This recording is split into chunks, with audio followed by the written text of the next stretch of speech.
Okay, let's get started. Hi, everyone. Thanks for joining us today. I know it's a precious Tuesday evening for everybody, but thank you for joining our KAMSA post-match panel that we usually have every year. I know we had one last year, but thanks for joining, and we're really excited to kind of introduce five amazing panelists who were able to match this year, and into very competitive specialties in their respective fields. And yeah, we're gonna hear some insights from them. Hopefully, provide you guys some tips about the whole match process, whether you're a current medical student, a pre-med, an aspiring medical student, and whatnot. So yeah, hopefully this will be very useful for you guys here today. And we already started the recording, but this event will be recorded. And so for those who are not able to join us today, you'll be able to access this event recording later on our YouTube. So look forward to that. And in terms of just the agenda for today, it'll be very straightforward. We're just going to welcome the panelists today and have them introduce themselves. And then we're going to have a general match-related Q&A that will be comprised of questions that we've already predetermined beforehand. And then we'll have a few minutes from each of the panelists to talk about or answer some questions specifically related to their specialty that they're going into. And then we're going to have people in the audience here today to provide, ask questions that they want to.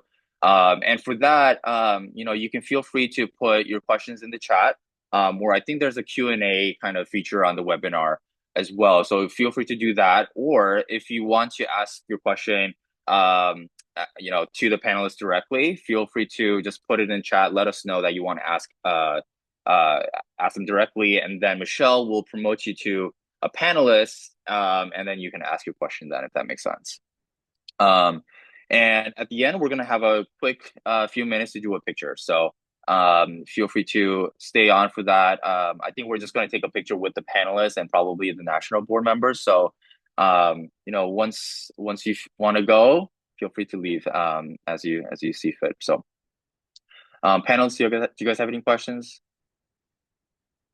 All No, right. I think everything sounds great, Andrew. Sounds good.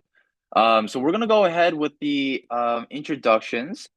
So these are our panelists, and I took the liberty to call them doctors now at this point. I mean, I know all of our panelists haven't officially graduated yet, but you guys are pretty much doctors at this point. So I think you guys deserve it. So I'm going to start off with Dr. Michelle Wu. If you can just introduce yourself, provide us information about where you're from, in terms of your hometown, current medical school, your undergrad, the specialty that you matched into, and where you're going to end up going to. Yeah, hey guys, it's kind of crazy to hear my name as doctor, even though I'm not officially a doctor yet. I think one more month. But my name's Michelle. I grew up in Dallas, Texas, and I went a little bit more of an untraditional route for a med school undergrad. So I went to a combined BAMD program at the University of Missouri, Kansas City, and then I ended up matching anesthesiology at UCLA. Amazing. And then we have Anna Cho. If you don't mind introducing yourself as well. Hey guys, I'm Anna. I was born in Korea. I kind of moved around a bit as a child between Hong Kong, Korea, eventually to Texas, Dallas. Went to UT Dallas for undergrad. Went to Texas A&M for med school, and I matched Durham at University of Colorado. Amazing. And then Rachel, if you don't mind. Hey guys, I'm Rachel. I never left New York. I was born and raised in Queens. I went to undergrad at Barnard College, and then I went to Einstein directly, and I matched ophthalmology at NIMC. Perfect. Thank you so much. And then Paul. Yeah, I'm a Pennsylvania guy myself. I was born and raised in South Central PA, New York, PA. Went to school, undergrad at Penn, and then went to Uniform Services University as an Army medical student, and I'll be back at Penn for plastic surgery training. Nice. And then last but not least, we got Alex. Hi everyone, my name's Alex. I'm from a small town in Texas called Texarkana. I was born and raised there, and then I went to UT Austin for college. And then I took 2 gap years working as a medical assistant for a family medicine clinic before going to Texas Tech for medical school. And then I matched to UTMB psychiatry. Perfect. Thank you guys for the introductions. Congratulations to everybody. We're just going to go straight into the general match related questions and kind of go from there, okay? So this question is for Anna, Michelle, and Rachel, but what part of your application did you feel like played the most important part in, your overall competitiveness as a candidate? And maybe we can start off with Anna, if you don't mind. I think dermatology, you do have to be a well-rounded person on your application, but I think for me, my research played a huge role.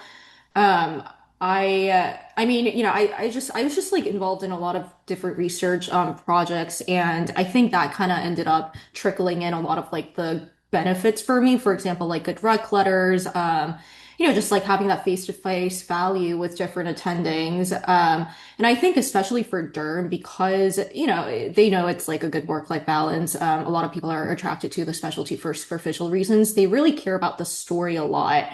And for that, if you can kind of back up why you're into derm by doing research, they're going to believe your story more. And also, just like academics, all of that. So I think for me, research played a huge role.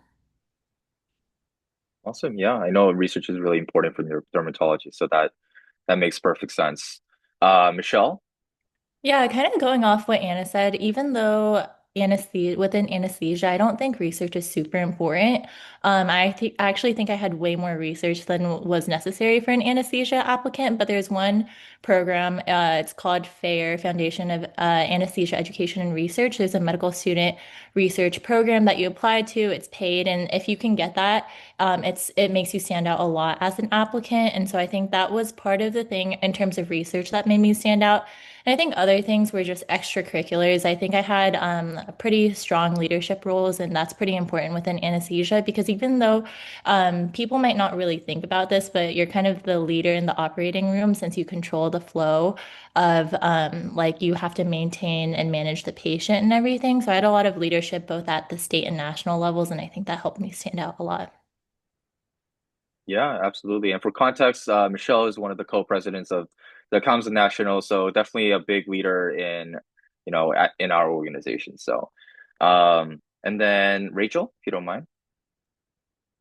Yeah, I feel like I agree with everybody. I think it's important to be a very well-rounded applicant. I feel like for me personally, like I don't think I really had anything that stood out, but what I do recall in all my interviews is that they really emphasized my letters of rec and the connections that I had. And I was able to like attain these connections through the away rotations that I did, and just also like doing well in my home rotation and fostering good connections with my mentors. And I think that kind of allowed me to, I guess, stand out compared to other applicants, especially in a field like ophthalmology, which is very small. So it's a very small world, so everybody kind of knows each other. So I think the connections that I had and me being able to um, represent that connection well is what made me like stand out. Yeah, no, absolutely.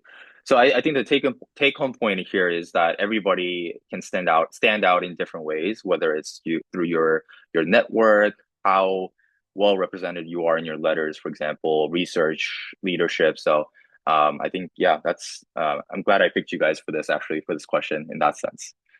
Um, all right, next question is for Alex, Paul, and Michelle. So the question is, what is one thing students overestimate in importance for the match process and also likewise underestimate? And we'll start off with Alex. Yeah, so I guess like looking at this question first, the first thing I thought about is kind of like I know the answers before is like kind of more research, but from my experience, I guess this might be specialty specific, but I think like things like step 2 and research can be kind of like a mixed bag. I think it's good to have some on every application, no matter what specialty. But I feel like if your ultimate goal is to not do research for certain specialties, like it's fine. I started thinking about psychiatry towards the end of my second year, so I didn't have as much time to do research. So if I'm being honest, like a lot of my research might come off as like kind of like numbers fluff.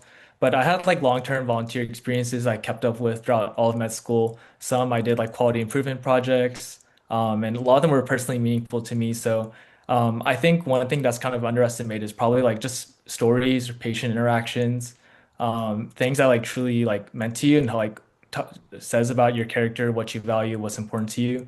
Because I think for at least my specialty, like that's what people care about, like patient stories or interactions where you had to like learn, grow, and reflect on yourself. Yeah, absolutely. Psychiatry is definitely one of the more, if not the most interpersonal kind of specialty out there. So that definitely tracks out. Paul?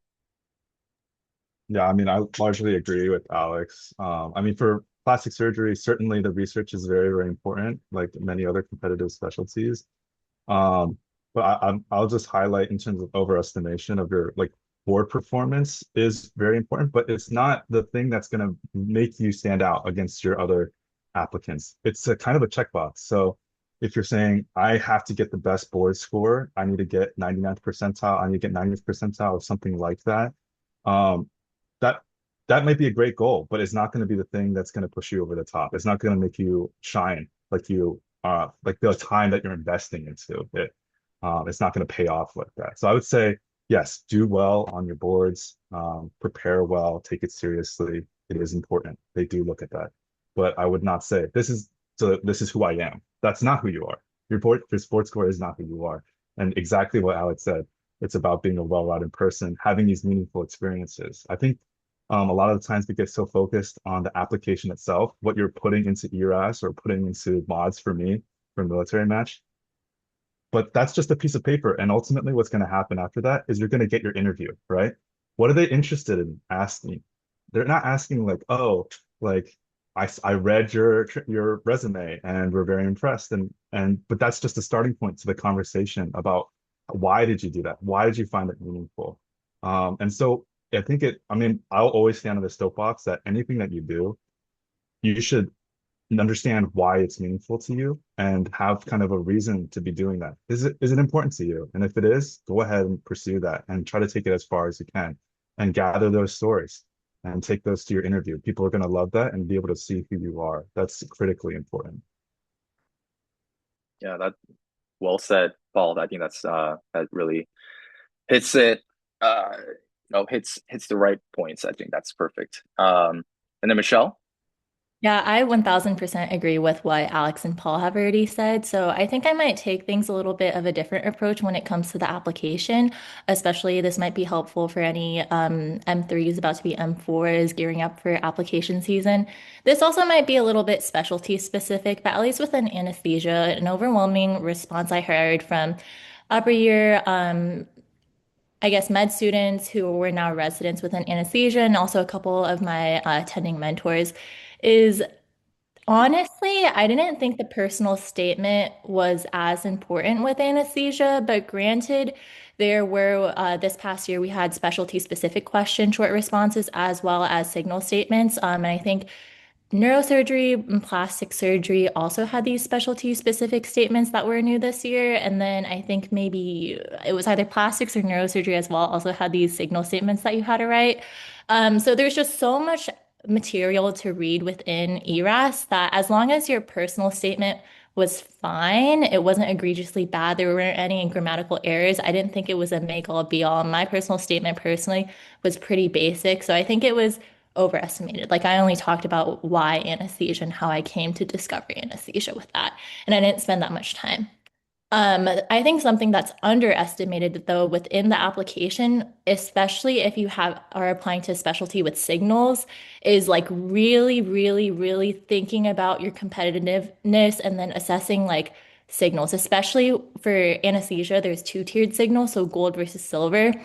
And since there was 15 signals total, you basically didn't really get interviews outside of your signals, and you can't rank a program if you don't get an interview. So I'd really like put more time, since you have a limited amount of time, into researching what programs you think you could realistically get a signal from.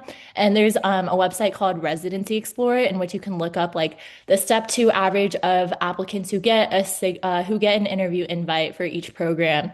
And then you can see like the percentages of if they're going to give a interview to a gold versus silver signal. So I think that was something that I didn't realize at the I think is not as well known. Awesome. Thank you guys so many. Thank you guys for those like great points. I think that's really important stuff to kind of realize. I think everybody kind of like maybe Paul said, like overestimate the importance of step two scores, but then underestimates some of the more important stuff. I think that really make you a standout candidate. So thank you guys for those points. Next question goes to Anna, Rachel, and Alex. But how did you guys prepare for your interviews? And what interview questions, like personally caught you off guard during the interview process? And we'll start with Anna. Yeah, I think the way I prepped for my interview, so on ERAS, there's a section where you have to list your 10 experiences. So whenever at first I tried to go through every like residency interview question I could find, but I realized that it was very like not feasible.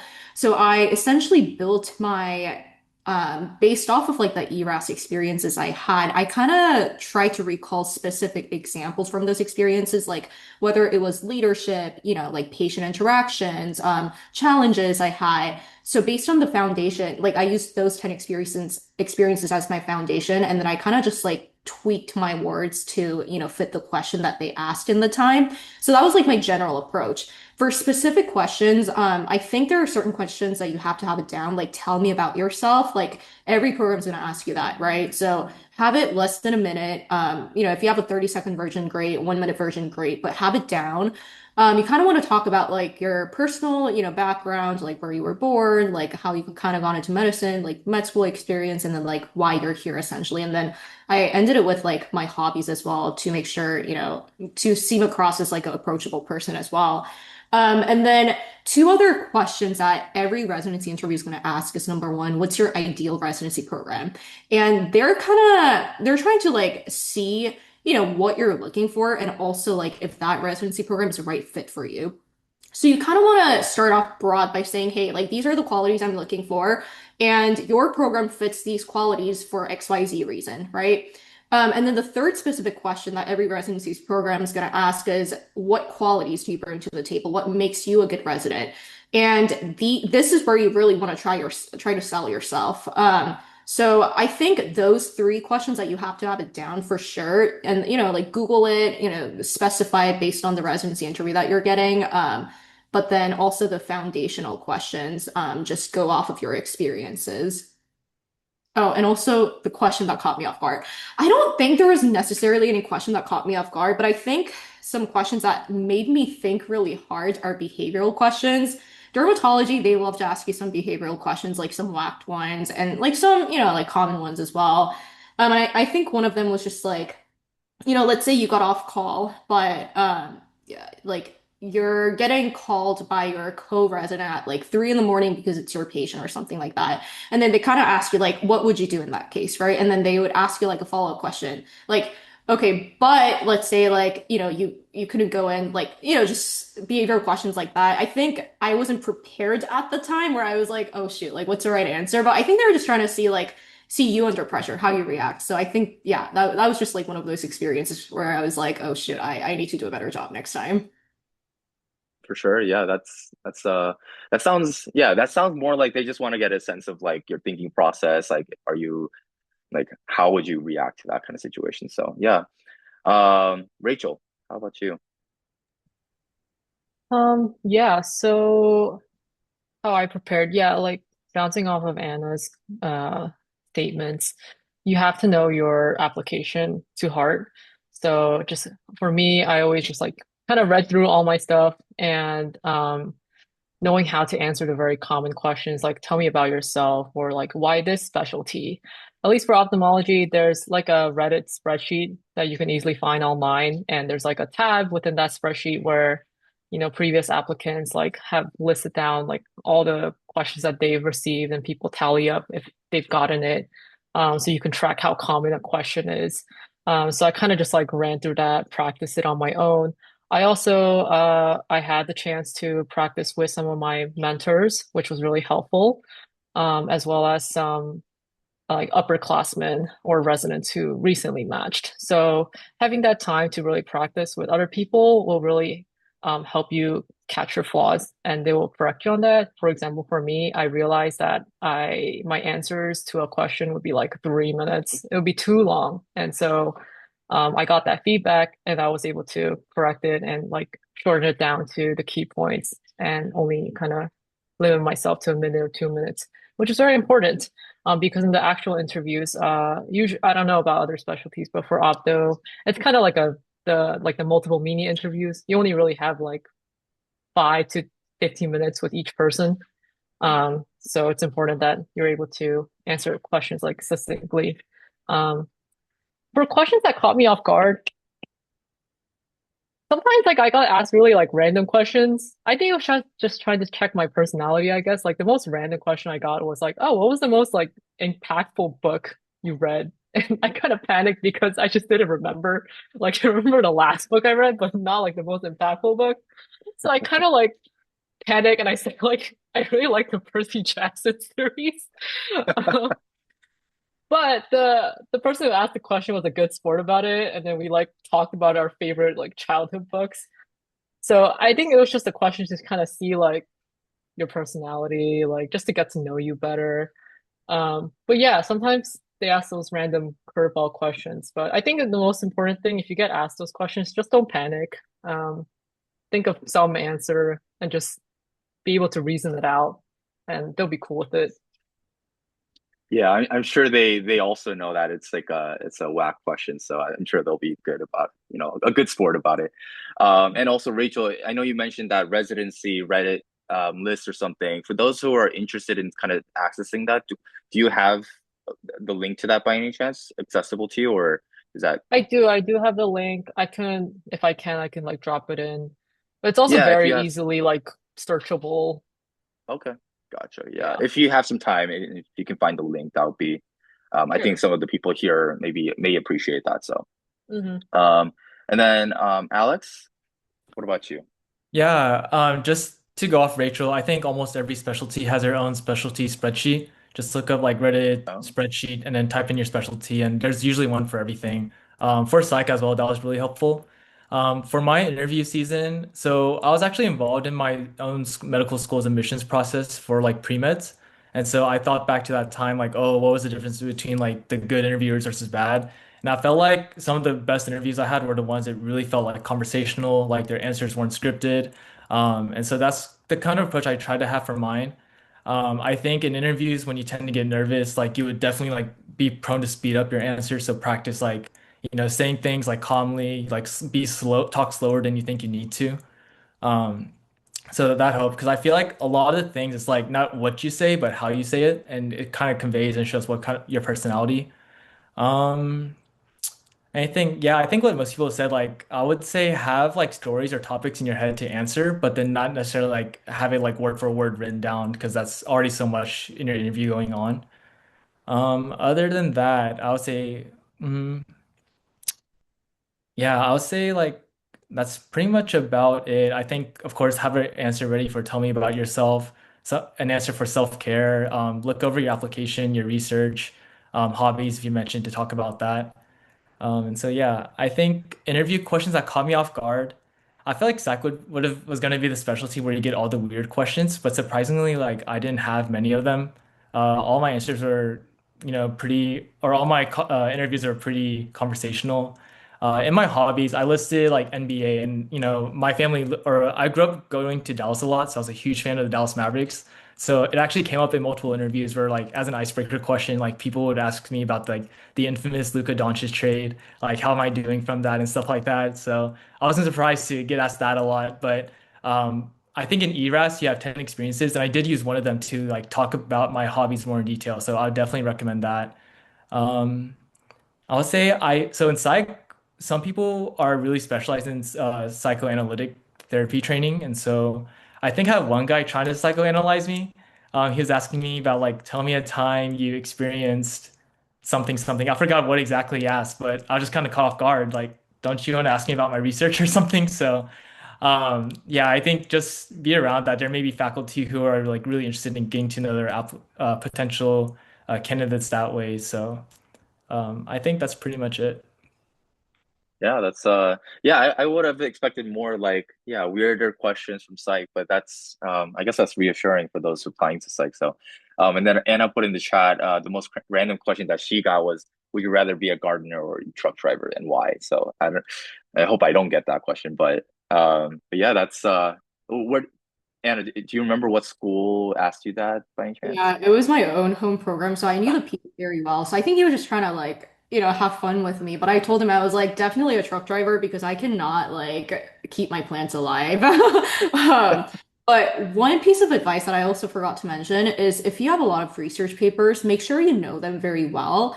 Because it's like, I feel like they kind of know for med students, a lot of times we're just trying to play the game. Like, we have our name on the papers, but may not know the paper very well. And if you get a interviewer where they're like really asking the details about like the methods, like all of it, right, about the research paper and you can't recall it, it's gonna make you look bad. So just go over like your research papers before interviews as well. Yeah, that's a good point. I think that's great. And also just like I think mock interviews too, if your school or some program offers it, I think taking advantage of those opportunities is always a great idea as well. So I know Rachel mentioned that she did like mock interviews with her some of her mentors, which is I think I think a little bit more rare. Like I think mentors like professors are a little bit more busy in doing that, for example. But I know like my school offers that. So if your school has it, I would take advantage of it for sure. All right, and then the next question that we have is for Paul and Michelle. But how did you make your rank list, and what mattered the most as you were deciding where you wanted to end up? So we'll start with Paul.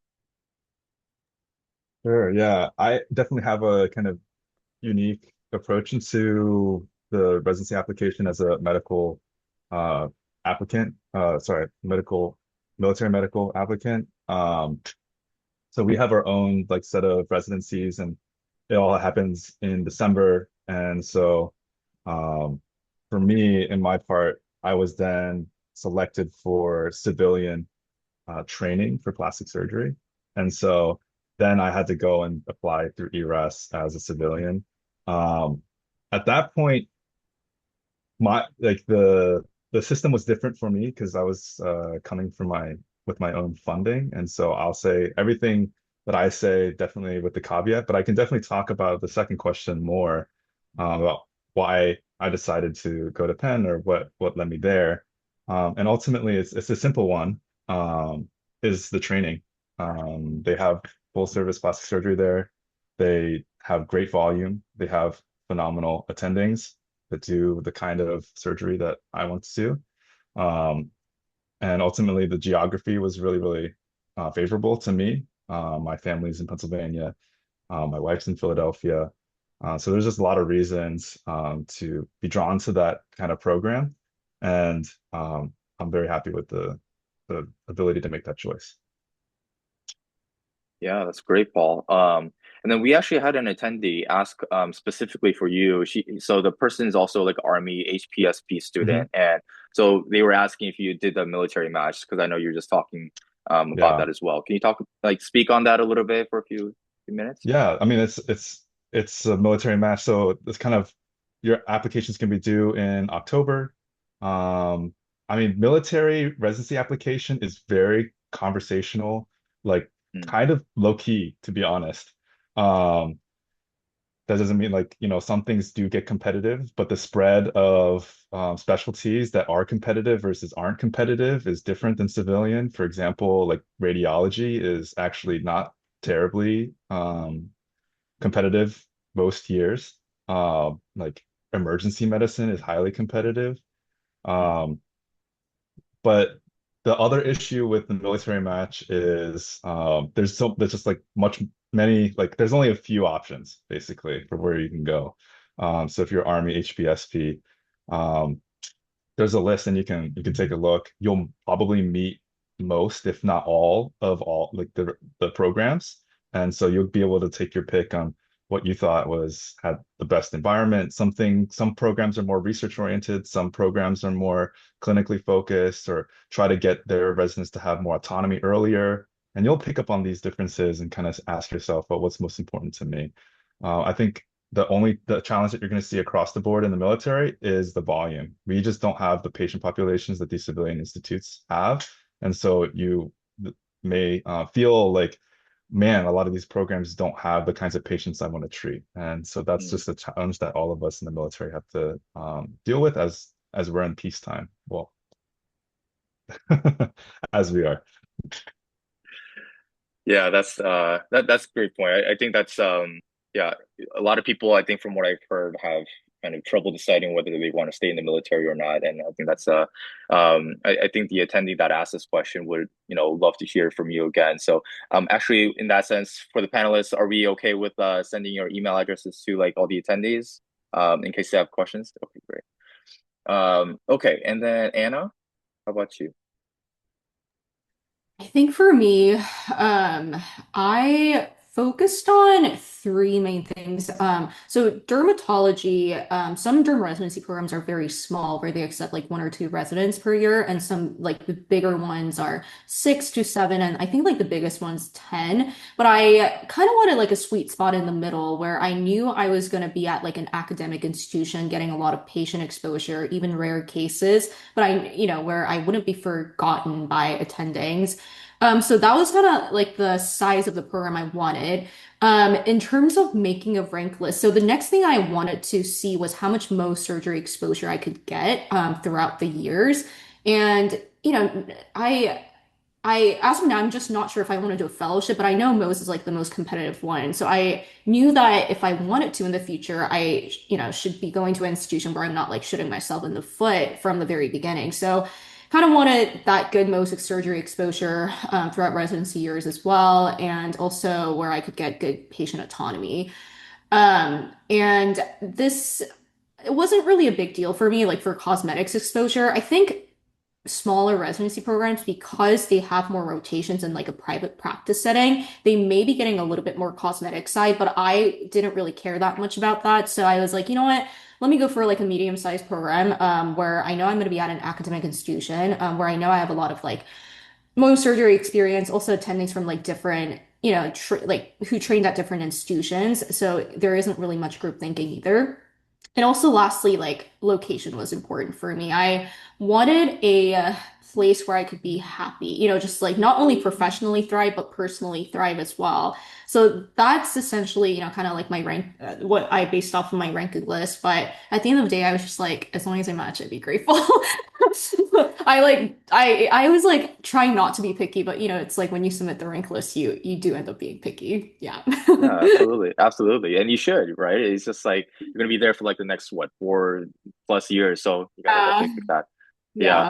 and you're going to use UCI for your prelim year, right, Yes, Anna? yes, sorry. I'm going to UCI for my prelim, UC Irvine, and then Colorado, Denver. Yeah, for dermatology, obviously you have to like, apply to two separate programs, either prelim or TY for your intern year, and then dermatology. Gotcha.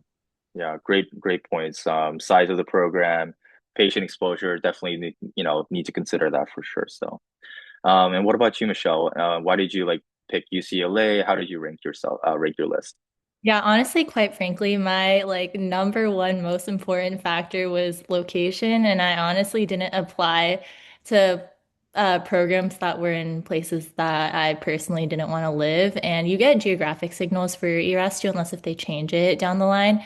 But I only applied to programs within my signals, and out of my signals, I stayed within my geo signals. So I did and like the regions are kind of different, but regardless, I knew early on in medical school that I wanted to be in a place that was a big, fun city. And honestly, I missed having a big Korean population with good Korean food. So that was a pretty honestly strong factor in my where I applied and also my rank list. But other things too, when I was talking to my mentors, they were saying that honestly at any program you're going to get excellent anesthesia training because they have to follow a certain curriculum.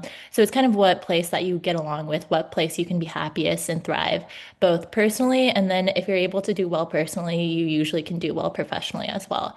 So besides location, I also wanted to make sure I was a good fit within the program culture, and I wanted to be at a place where my I could get along with my co-residents both inside and outside of the hospital. I wanted to make lifelong friends in residency, so that was pretty important. I looked through people's different program social medias, and then when I went down my rank list, this was a little bit kind of harder to determine unless if you were physically at a program doing either an away rotation or doing a second look or something like that if they had in-person options.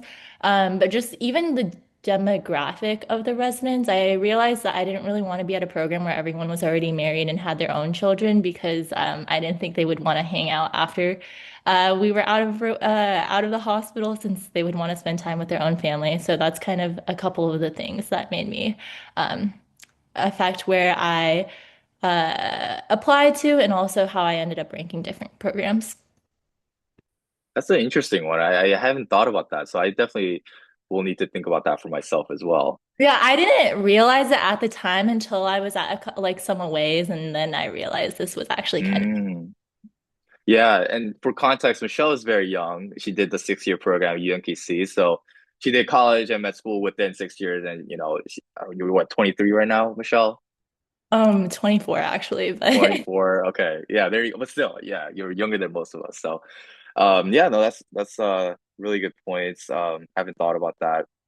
Um, and for all the panelists, before we go to the next question, just to follow up, but how important was kind of your interactions with the current residents? I know Michelle, for example, mentioned like the in-person socials and all that, and you get opportunities to meet the residents, but did that kind of play a role in like how you chose specific schools or not, or not really? And I'll just open it up to anybody Yeah, who no, I wants to think that's a answer. really important point. Because obviously, when you're doing OAs or, for example, you're ranking an institution that you've never been to, you don't really know the culture. Even like, during an OA, you get the gist of it, but obviously, like the direct interaction that the PD has with like the resident or the attending with the resident, you may not know. So what I did, obviously, for institutions that I especially like didn't do an away rotation at, I would try to talk to at least 2 to 3 residents, preferably like from every class and see what their experience has been. Just to like really get the vibes and like their honest feedback. And I think that's just like good for you because really and truly like you don't want to sign up and go to a place where you're spending like every minute with the co-residents, but if it's a toxic culture, like you're just not going to be happy. So I think, yeah, interactions with the residents for sure, but also consider like talking to them back doors and see, what the true culture is like. Absolutely, absolutely. Anybody want to chime in on that, or we can move on? I think we're nearing the end. Oh, actually, we're going to the specialty specific ones, and I know we have a few minutes before we want to open it up to the audience, but we kind of just go rapid fire in a sense. But for Paul, specifically related to plastic surgery, so plastic surgery is arguably like one of the hardest specialties you can match into, right? So from what you felt like as going through the application process, what made you kind of specifically competitive, and like what advice would you have for other students who are interested but are like intimidated by the field and its overall competitiveness? Yeah, I'll try to keep it quick here. In terms of the competitiveness, I think it was the connections that I made, the network that I had built since realizing I wanted to do plastic surgery. Um, I mean, I was fortunate enough that this person had is well known in military plastic surgery, and had a lot of connections for himself to help me and find the right people. My home rotation also had tons of people who were well connected to the civilian world, and so I was just fortunate enough to be meeting the right people, making and leveraging those relationships because and ultimately I just have full gratitude because they were the ones who offered the help. Mm, And so, I mean, that was critical for me in being successful. In terms of advice, when you're feeling intimidated, I mean, I get it. I was intimidated the whole time. I never thought I was gonna make it through to the end, and it's just gratitude that I've made it this far. But the mentality that I have is, at least for me, because I know I already have like a military obligation. I mean, the military is going to use me in any way that they want, and you're going to be a doctor no matter what you do. So take that. You wanted to be a doctor when you came into medical school. You didn't know what kind of doctor, probably. And you're probably going to be successful in a lot of different specialties. And so if you want to aim high and go for the like very something very competitive and you're not sure that you will, I mean, what I told myself is like, worst they can do is say no, and I'll find something else to do. Um, Ultimately, if you have those, if you have that high kind of goal for yourself, you're going to set yourself up to be a very competitive applicant to many, many, many different other Yeah, specialties. And so there's no wasted effort there. If you fail, absolutely. it's not wasted. And you can find a new home. Absolutely. Failure sets you up for future success is Exactly. my thinking too. So that's great advice, Paul. Thank you. Next up, we'll have Anna just answer this question about so what do students misunderstand about dermatology and matching into dermatology specifically? So I know we talked about things like overestimating or underestimating things, but specifically related to dermatology, what do you think what are those misconceptions that people have? Yeah, I think, obviously, just during being competitive, people think that you have to like have everything perfect. Like you have to be AOA, Golden Humanism, like top of your class, have research. Of course, if you have those qualities in you, it will set you up, like, right? But that's like any other specialty. I think in dermatology, especially, I kind of mentioned it earlier, they really care about your story. Like, why you're coming into dermatology. And kind of bouncing off of what Paul said, if you set yourself high, but let's say you don't match, right? Because the reality is there's only like 100 spots for dermatology. Match rate for this cycle, for my cycle, was 49%. And that doesn't mean that those, 51 students who didn't match didn't have those qualities. And every year people reapply and like 30 to 40% of those reapplicants get, matched, and the other 70% is like the new applicants. So I think what they care about is the story. I was, again, take this with a grain of salt. I was talking to my upperclassman, to my resident who's been doing this like dermatology admission for a while. And he told me that at the end of the day, it's like if they can see you doing any other specialty as well, they're more inclined to not choose you. Like, let's say you have your AOA, Golden Humanism, everything, right? But your story just doesn't really align well. Like, you may have the research, but when you're spending time with them on an OA rotation, talking to them in an interview, you can kind of tell, what their passion truly lies in. And if they just can't believe your story, then that might be a reason why they're choosing someone else over you, someone who may have like Mm, red flags or some other, just like not as a perfect applicant as you are. And I don't know how true that is, but I think every year, I see people up matching and they're like the most perfect applicant as well. And I'm at a point where I'm just like, you know what? I think there might be some truth to that, that your story matters a lot in dermatology. And, at the end of the day, you just need one program who chooses you. So, with that, being said, just continue building your network. If that's with one program, sure, go ahead. But, I think, yeah, that's just something that a lot of people misunderstand. Like, you have to be a perfect applicant, but your story matters a lot too. yeah, that's really yeah, that's actually a really good point. I think it's important whether it's dermatology or not. Just like how do people actually see you as like someone committed to dermatology or other like your respective fields? So that's a really important point. Yeah, absolutely. Next up, and know yeah, we're coming up on time, so we'll just kind of go through this. But Michelle, so for those who are a first year, second year in medical school, or even like pre-meds, right? What should they do now if they're interested in anesthesiology? What would you recommend?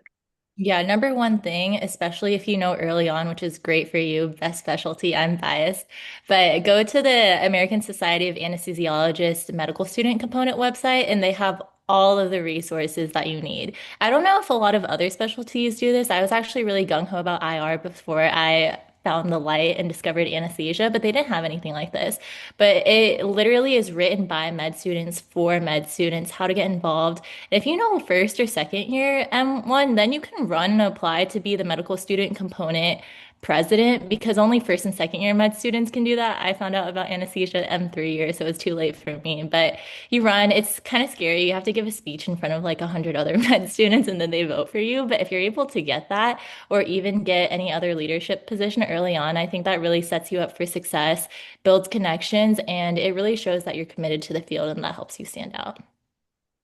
Yeah, that's great advice. So kind of like whether it's anesthesiology or not, just go to your respective like society, like American Academy of Neurology is like one thing, for example, like and go to their resources. Leadership is really important, so that's really good advice.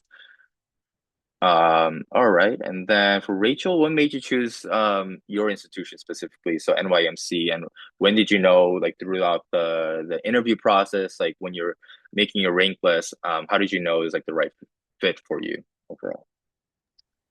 I mean, with the nature of the match, it's like, oh well, yeah, I did rank NIMC very high. I did like it, but I also didn't do an away there. So I was kind of Mm, surprised I got an interview from that place.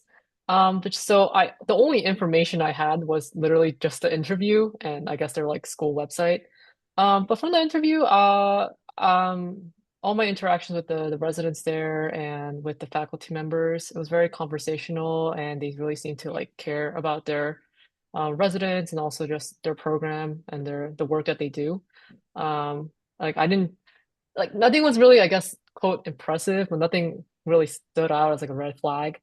mm, I also for me, like just the nature of the outdoor match, since it's so competitive, like I went in with the mind of like beggars can't be choosers. Like my priorities was just like the location, like as long as it was in New York, I would be happy.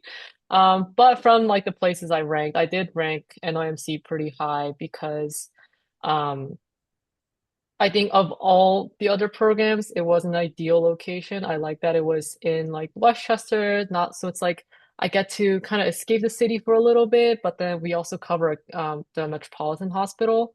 So I get to kind of have a taste of both. As well. And another important thing was I looked at the fellowship matches, which is like an advice I would mm. give when looking into programs. Like you should look into what your the residents at the program match into fellowships, especially if you are interested, because that is most likely the path that you'll take if you are interested in the future. And for me, I like that NYC had pretty good fellowship matches. For now, I'm like kind of interested in glaucoma. They had good glaucoma matches. So little stuff like that. I also like that NIC like was well involved in like research if you were interested in that. I also like the patient population that they serve.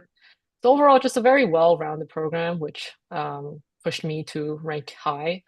And I think another important thing for y'all to remember is just like take a look at the benefits that you get.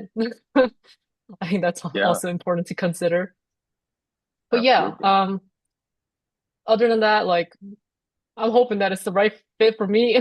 I wish I was able to do on the way there, but I couldn't. So, Yeah, this is probably not as well framed in terms of the question. I realize that, yeah, the match process doesn't really give you the opportunity to necessarily just choose out of a few options like that way. And yeah, in this case, like you didn't do an away rotation, so how would you know completely, right? But yeah, no, that's really important advice. I think like looking at the overall kind of picture of the organization, benefits, things like that are really important to mhm. consider.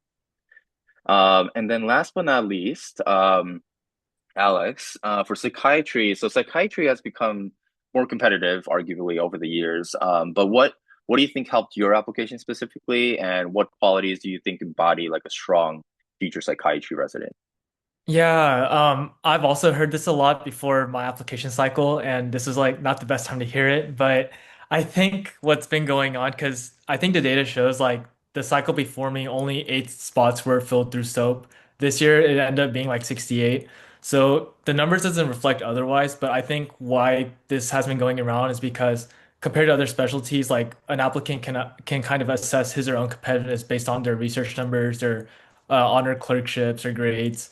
But I feel like within psychiatry, like you hear, there's more anecdotes you hear throughout the word, like someone that's like seemed really amazing on paper, like slipped to lower on their ranks. But then also anecdotally, like I've met people who've like may not, you didn't, they weren't, the most proud of their application. They're kind of worried about some components, but they end up matching really high, getting interviews from places that they didn't even think that they could get. So I feel like it's just a reflection that there's other components that psychiatry looks for. I would say just one of the advice I would have that I haven't mentioned before is try to find your niche within the field, whether it may be like eating disorders, child psychiatry, intellectual disability, it may be like cultural or religion in psychiatry or something like that, and fully like lean into that through your research or through volunteering. Or is there a specific patient population you care for? Like fully like show that and show passion for that and like be known for something because they get so many applications and it's actually really long. And Mhm. so try to be like remembered uniquely for something. And I would probably and lean to that. As far as qualities, this sounds very cliche, but it's honestly just being like a decent person around the hospital, like towards the other med students, towards your residents, because I think people do notice, and it's not hard for like psychiatrists to like really read, engage on a person. So I think this is definitely like a field where that's how LORs, how well you get to know other faculty that can speak on your behalf can really help you, match to places that you probably wouldn't even think of. Yeah, no, absolutely. I think that last point about what makes a strong future psychiatry resident, like I think the residents that I worked with on my psychiatry rotation, I think the best ones that, the most memorable are the people who are like really obviously good at their job, but also like really kind, willing to teach, and good with patients, especially for like a field like psychiatry where it's so interpersonal. So very, I know you said you think it's cliche, but I don't think it's cliche at all. I think it's very true, actually. Um, all right, so that's all the questions that we had prepared for, but I'm gonna open it up to the audience. I believe the chat function should work for the audience, but if not, somebody let me know. I don't know, but there's a Q&A feature as well if you want to just put in your question, and we'll just wait maybe like a minute or two for people to like put in their questions.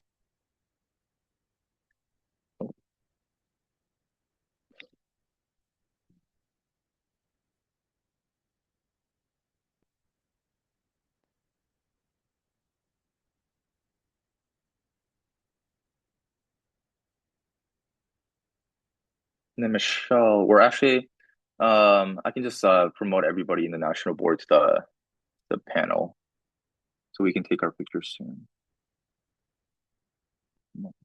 Sounds good. And I think I'll get every panelist's email. Yeah. Great, thank you.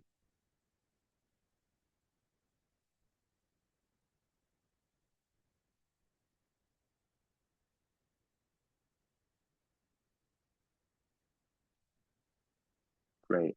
Okay, so I'll just. Oh, I think we did have one question. Okay. Okay, so we have this question from one of the attendees. So, any advice on how to get into research if you're starting from zero? This person has no gap years, no undergraduate research experience, and this is open to anybody who wants to answer this question. I think there are two ways to go about this. Obviously, one is just cold emailing people, whichever attendings you can find on the school's website, but usually that doesn't lead to anything. If you're part of if there's like a school organization, like for dermatology, whatever specialty you're interested in, you can also reach out to them and join their wait list. Again, it's going to take time. So what you can do is either like go to a upperclassman in your med school that you know is doing that specialty and ask them directly for research projects. Or if you're looking for a resident, look for a resident that's trying to match into a fellowship. They will be usually like actively working on projects all the time and need extra help. So go to them. Great advice. Anybody else want to chime in on that? Yeah, I think honestly don't be afraid to cold email. I think it really depends on the specialty. Some people are Some specialties are more apt to respond to these cold emails versus others. I think like heavy research, heavy like plastics, ophtho, derm, they get oversaturated with emails like that. So maybe they're not going to respond as well, but I think even when I wanted to do IR or anesthesia, I actually got a lot of responses. But in that cold email, you should send your CV. And I personally would attach like a headshot in your CV just because they can put a face to a name instead of just a name in which they might not remember. And then if you could go to some sort of like small regional conference, I think the national ones have lower yield, but then go up to people, like look up who the speakers are, who the research presenters are, and then go up, talk to them. If you want to go above and beyond and be super extra, you can print out like a business card with your face and your contact information, but that's not super necessary. But talk to them, maybe ask if you want, if you have this business card, give it to them or ask for them for their contact information. Then send this email. I think you're more likely to produce higher yield results. I've never heard of anybody give a business card, but I think that's I guess a decent idea. But yeah, okay, great. Thank you guys. And then we're just gonna cap off with Anthony's question. And Anthony asked, what does good networking look like slash mean to you? And this is open to any panelist. I could give it a shot here. I think for me, the good mentoring is just finding somebody that you actually connect with. I think there's there's like a lot of things where you consider is like, is this a person that I want to be talking to? Is this someone that I look up to? And those two questions, I think, can be the foundation for a really great mentor-mentee relationship. I think there's nothing wrong with having just like a very professional mentorship from somebody who is just in the field doing the thing that you want to be doing. But I think there's a lot of opportunity and to make a lifelong relationship during this time as you're putting yourself out there, meeting all these different people. To find somebody that, man, this person has a similar backstory as me. They understand when I'm talking about these things. I feel like I can open up to them about the things that I'm struggling with. I think that's a big key issue is like, hey, I need help with this. I or feel terrible about this aspect of the application and feeling like willing to be vulnerable with that person. That's, I think, a great sign of a good mentor-mentee relationship. If you feel like you're always like, I have to look good for this person, I have to show my best side of myself, if otherwise they're not going to give me the things that I want from them, that relationship, I think you are thinking now as a transactional one. And I think you've blocked yourself from having a deep relationship with this person. So I think finding someone that you connect with that is relatable to you and is doing the thing that you want to do, if you can get all those things, this person's a great person for you to really open up to and rely on. And of course, they have to be willing to be in that relationship with you and have the time and space to do that. But if the stars align, yeah, commit to that person and devote some effort for that relationship. Yeah, that's really well said, Paul. I think vulnerability in any relationship, whether it's like for a professional one or a personal one, I think when you show vulnerability, it opens up a lot of opportunities. So great advice. And then I know I promised like that would be the last one, but we just had an attendee just ask a question about IM. So I know we don't have any IM panelists today, like internal medicine. But this person is asking, they've heard mixed suggestions on doing it away for IM, but would you say your colleagues going into IM have done it? And, what are your thoughts on that? I think so. There's away rotations can be a double-edged sword, especially for specialties that don't necessarily require an away rotation to get interviews. If you think about it, it's a month-long interview in a sense. And there's this guy on YouTube named Sheriff of Sodium. He makes a lot of videos about like the interview season and match data results, but he also makes a video about whether or not you should do an away rotation. I think especially for internal medicine, it's not really necessary, as opposed to like ophtho and derm and plastics, in which you mainly get interviews from the places that you did an away rotation at. So in the video, like a short summary of what this guy says is if you think you're the type of person that looks better on paper and then might be a little bit more introverted in person, harder to open up to people, especially in a short time, then maybe an away rotation can actually hurt you instead of help you. But if vice versa, or if you're confident that you can really shine during an away rotation, then that's something to consider because it is a lot of money. It is a lot of time. You have to move to a new place, depending on where you do an away, pay for housing, um, and then like also pay for the rotation as well, because it does cost money on top of your med school tuition, which is a whole separate conversation. But yeah, that's something to consider. This it's sheriff, so SHERIFF of sodium, like the molecule or whatever. If you want to look into it, his videos are very long, so just like play it in the background while you do other stuff. But that's my advice, and honestly, that's what I've seen from my classmates because some people did aways at places and they actually didn't get an interview. So that's something to consider. Yeah, very good points. And I know Alex, you mentioned some things, but you want to speak on that, or should I? Yeah, just basically like they're useful to also establish a connection to other places you otherwise wouldn't have. Where like if you don't have a connection, people the general thought is like I'm a long chalk there anyway, might as well like this is my foot in the door. If you do an away early enough, you can also get a letter of rec from that away rotation. However, if you do, I would probably only try to send that letter of rec to programs like around that area. Because if you're from Texas, like, and they see an away rotation from another region, they could take it like, oh, you're not interested in staying here. Mm, that's a good point. That's a good point. So I guess you gotta consider different factors, region, and things like that. So yeah, that's very good points. All right. So I think we'll conclude our panel event for today. But we're gonna take a quick picture with all the panelists. So let me just stop this